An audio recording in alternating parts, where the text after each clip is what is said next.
a maioria dos ministros do Supremo Tribunal Federal votou contra a ação movida por Augusto Aras, que contestava trechos da resolução do Tribunal Superior Eleitoral, visando agilizar a remoção de conteúdo com desinformação nas redes sociais durante o período eleitoral. Os ministros seguiram a posição do relator do caso, o ministro Edson Fachin, que votou pela validação da norma.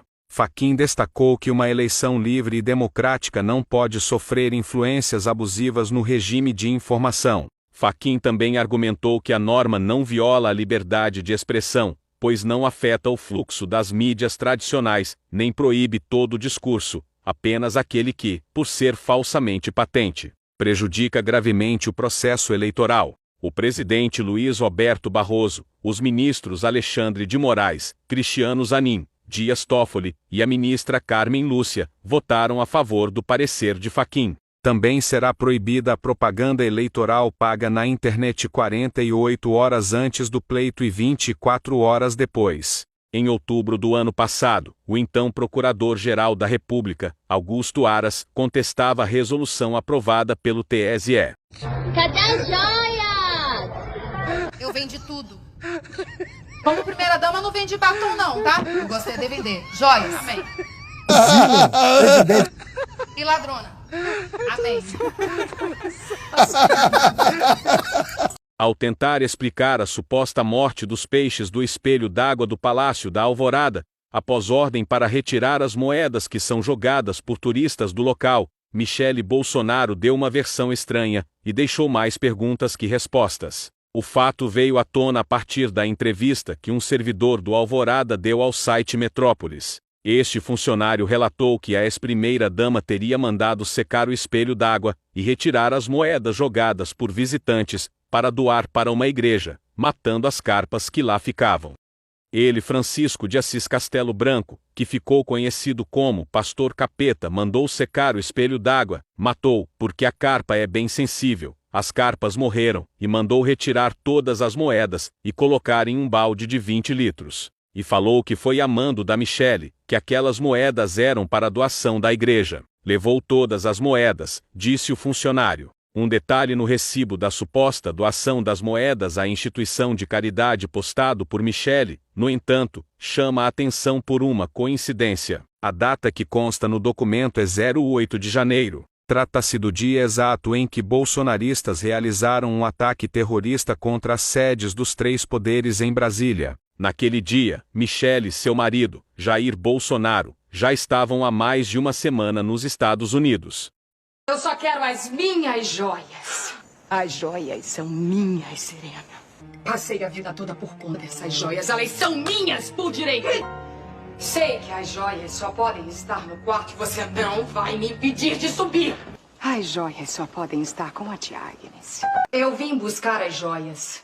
As joias pertencem a mim. Sei que estão com a senhora. Calma, eu só quero saber onde foram parar as joias. Quero as minhas joias, elas são minhas por direito. Logo... Como anunciou o próprio presidente Lula ao posar para ela, é de fato extraordinária a foto em que ele e o vice-Geraldo Alckmin aparecem ao lado do governador de São Paulo, Tarcísio de Freitas, na cerimônia de entrega de recursos de bancos públicos para obras nos estados no contexto do novo Programa de Aceleração do Crescimento. Não tanto pela foto, rotineira em eventos do tipo, mas pelo seu significado simbólico e político. Uma das maiores reformas em que se empenha diuturnamente o maior mandatário é a de restabelecer um ambiente de mais normalidade nas relações políticas em todos os estamentos sociais. Quebrar o protocolo, oferecer a primazia da palavra ao governador, solicitar a foto e posar com Tarcísio, ex-ministro e apoiador de Bolsonaro, sinaliza na direção de um respeito às instituições republicanas e federativas. Para Lula, estas devem funcionar para o bem da população, algo acima das preferências, e, no controle das paixões e ódios inevitáveis das disputas políticas. Desgrama!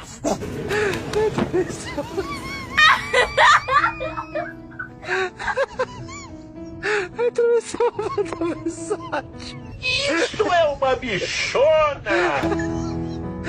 O ministro Cássio Nunes Marques, indicado ao Supremo Tribunal Federal pelo ex-presidente Jair Bolsonaro, tem adotado estratégias discretas para se aproximar do presidente Lula e amenizar sua imagem de fiel ao político de extrema-direita. Segundo a Veja, essa mudança de postura foi revelada em uma conversa reservada, ocorrida aproximadamente 2 meses atrás, com o ministro do Desenvolvimento Social, Wellington Dias, que recebeu pedidos para ser a ponte entre o magistrado e o líder petista. Dias já desempenhou um papel crucial em 2011, ao apresentar o nome de Cássio, a então presidente Dilma Rousseff, para uma vaga de desembargador no Tribunal Regional Federal da Primeira Região, em Brasília. Foi desse tribunal que o juiz ascendeu para a indicação ao STF. Agora, o chefe da pasta responsável pelo Bolsa Família tem como uma de suas missões articular um encontro exclusivo entre Lula e o ministro do Supremo, algo que deverá ocorrer em breve. Cássio foi trazido para Brasília pelas mãos do Wellington e da Dilma, e já foi simpático ao PT, resume um advogado vinculado ao partido. Em nome de Jesus, Lula vai perder. Bolsonaro vai ganhar essas eleições. Por favor. O ex-presidente Jair Bolsonaro citou nesta sexta-feira, 15, a declaração do presidente Luiz Inácio Lula da Silva sobre a aprovação de Flávio Dino ao Supremo Tribunal Federal. A gente vê agora a alegria dele, diz que está feliz que colocou um comunista. Me lembro dos discursos do Fidel Castro. Os caras sempre lutam pelo poder.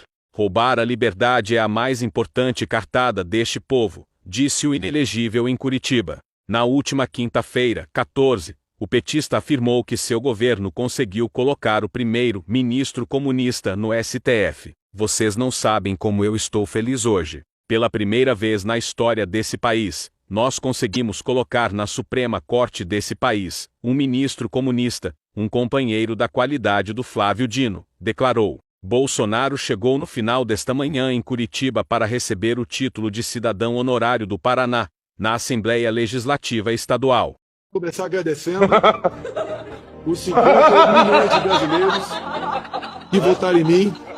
O ditador argentino Javier Milei começou a reprimir protestos populares no país neste sábado 16, 2 dias após a ministra da Segurança, Patrícia Bullrich, afirmar que as forças federais e o serviço penitenciário serão utilizados para reprimir manifestantes argentinos. A polícia expulsou indígenas que ocupavam a Praça Lavalle em Buenos Aires há 4 meses para protestar contra a reforma constitucional da província de Jujuy, no norte da Argentina. A informação é do jornal O Globo. Os indígenas fazem parte do movimento Tercer Malón de La Paz e estavam na praça desde 1º de agosto. O local fica em frente à Corte Suprema de Justiça. Ontem, os indígenas anunciaram que voltariam ao seu território, mas foram reprimidos. Em publicação nas redes sociais, a organização denunciou: a polícia chegou e começou a remover as coisas e nos mandou desocupar o local. A polícia, por sua vez, alega que a operação era de limpeza pública e tinha o intuito de deixar o local com as mesmas condições observadas antes da ocupação de meses.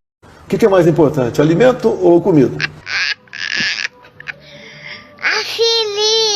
Na reta final da campanha para a nomeação de Flávio Dino ao Supremo Tribunal Federal, ministros da Suprema Corte, que têm apoiado o candidato, direcionaram seus esforços para a oposição, especialmente para os bolsonaristas, segundo a colunista Bela Megali, do Globo. Às vésperas da sabatina do ministro da Justiça na Comissão de Constituição e Justiça, um magistrado com influência na oposição reuniu contatos de parlamentares bolsonaristas e agiu em defesa de Dino. O foco também está em senadores que se abstiveram de receber o ministro para um diálogo pessoal. Mesmo figuras que servem como canal entre a corte e o clã Bolsonaro buscaram o senador Flávio Bolsonaro, buscando influenciá-lo a adotar uma postura cautelosa na sabatina. A mensagem transmitida por membros do STF e seus representantes aos parlamentares da oposição é a de que a sabatina de Dino representa um momento propício para um gesto de diálogo e conciliação com a corte. Afinal, o STF é a instância responsável pelo julgamento dos processos dos legisladores.